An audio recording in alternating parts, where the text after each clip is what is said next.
Hello guys, welcome back to my channel. So ഇന്നത്തെ വീഡിയോയിൽ microwave എങ്ങനെ ഈസി ആയിട്ട് സിമ്പിൾ ആയിട്ട് ക്വിക്ക് ആയിട്ട് ക്ലീൻ ചെയ്യുന്നത് പറഞ്ഞിട്ട് ഞാൻ നിങ്ങളുടെ കൂടെ ഷെയർ ചെയ്യാം. സോ ഇതിൽ കെമിക്കൽസ് ഒന്നും യൂസ് ചെയ്യില്ല, ജസ്റ്റ് അങ്ങനെ സിമ്പിളായിട്ട് ചെയ്യണം. So let's get into the video.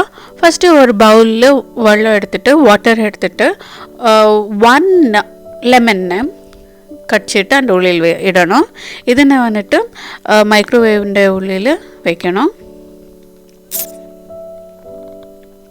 വെച്ചിട്ട് ഞങ്ങളുടെ മൈക്രോവേവ് വന്നിട്ട് മീഡിയം സൈസിലുള്ളത്. സോ അതിന് ഒരു 2 to 3 minutes വെച്ചാൽ മതി. ഇപ്പം നിങ്ങളുടെ മൈക്രോവേവ് കുറച്ച് വലിയതാണെന്ന് വെച്ചാൽ you can keep it something around 5 minutes or 4 minutes also.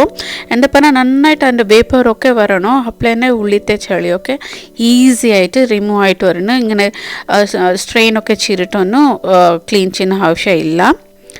So ഞാനിപ്പോൾ ഒരു 2 minutes വെച്ചിട്ടുണ്ട്. വേണമെച്ചാൽ ഇനി ഒരു വേപ്പർ വരണ നോക്കിയിട്ട് വേണമെച്ചാൽ ഇനി ഒരു 1 minute എക്സ്ട്രാ വയ്ക്കാം. സോ ഇപ്പോൾ ഓൾമോസ്റ്റ് 3 minutes കഴിഞ്ഞിട്ടുണ്ട്. കാണാം വേപ്പർ എങ്ങനെ വരണം പറഞ്ഞിട്ട്. സോ ഈ സ്റ്റേജിൽ ഈ ബൗളിനെ പുറത്ത് എടുത്തിട്ട് സോ നോർമലായിട്ട് ഗ്ലാസ് ഉള്ളിലുള്ള ഗ്ലാസ് പിന്നെ ഹൈ സ്റ്റാൻഡ് ഒക്കെ എടുത്തിട്ട് ഇത് ക്ലീൻ ചെയ്യാൻ വേണ്ടിയിട്ട് ജസ്റ്റ് മൈക്രോ ഫൈബറിൻ്റെ ക്ലോത്ത് വരുമല്ലോ, kitchen cleaning like slab cleaning cloth, അത് യൂസ് ചെയ്തിട്ട് തന്നെ ജസ്റ്റ് വൈപ്പ് ഷീറ്റ് എടുക്കുക. സോ ഇത് ഗ്ലാസിൻ്റെ സ്റ്റാൻഡ് ഒക്കെ എടുത്തിട്ട് നീറ്റായിട്ട് ഉള്ളിൽ അങ്ങനെ ജസ്റ്റ് വൈപ്പ് ഷീറ്റ് എടുത്താൽ മതി. എത്ര ഈസി ആയിട്ട് എല്ലാ ഡസ്റ്റും എല്ലാ ഡേർട്ടൊക്കെ നീറ്റായിട്ട് വരും. സോ നിങ്ങൾ സോപ്പ് യൂസ് ചെയ്യണോ ഇല്ല വേറെ സ്പ്രേ എന്തെങ്കിലും യൂസ് ചെയ്യണം, അതൊന്നും വേണ്ട, ഒന്നും ആവശ്യമില്ല. സോ ഫസ്റ്റ് ഒരു പ്രാവശ്യം വൈപ്പ് ചെയ്ത് കഴിഞ്ഞിട്ട് പിന്നെ നോർമൽ വാട്ടറിൽ പിന്നെ വൈപ്പ് ചെയ്തു.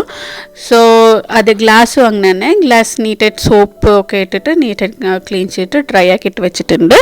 I hope ഈ സിമ്പിൾ ട്രിക്ക് നിങ്ങൾക്ക് എല്ലാവർക്കും ഇഷ്ടമായിട്ടുണ്ടാവും പറഞ്ഞിട്ട്. So if you like this video please subscribe, like, share and take care. Bye bye.